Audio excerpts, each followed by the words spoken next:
Hello guys, magluluto tayo ng biryani. Biryani fish, ayan. Tatry natin ang biryani fish. Meron tayong garlic, ginger, tsaka chopped onion, tsaka pinlender natin ang ating kamatis. Meron tayo ditong isang buong isda. Papry muna natin yan. Ito nga pala yung ating rice na biryani rice. Mahaba siya. In-steam ko muna siya, half done siya. Tsaka natin siya mamaya iluluto with the spices. Nilagyan nga pala natin ng food color ang ating biryani rice. So, ayan guys, maganda siya.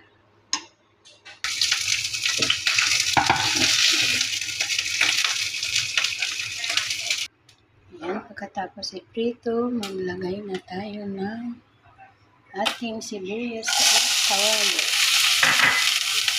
Mekos-mekos. Sunod ang bawang at sibuyas. Mekos-mekos.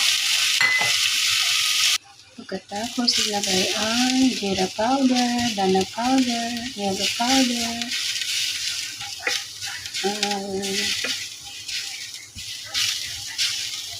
nilagyan din natin siya ng garam masala, tandoori masala, tsaka natin ilagay ang ating tomato sauce. Mekos-mekos.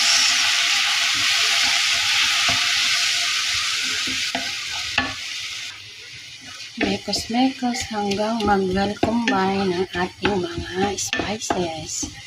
So, lagyan natin siya ng 1 cup water.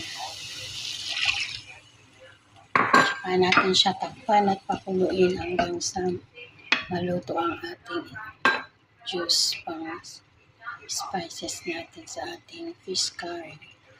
Basmati fish curry. Pwede na natin ilagay ang ating isda. Hayaan natin siyang maluto ng mga spices na nilagay natin. Ayan guys. Mamaya itatransfer na lang natin siya sa isang lutuan, kaldero, para i-steam natin ang ating biryani rice. Thank you for watching guys.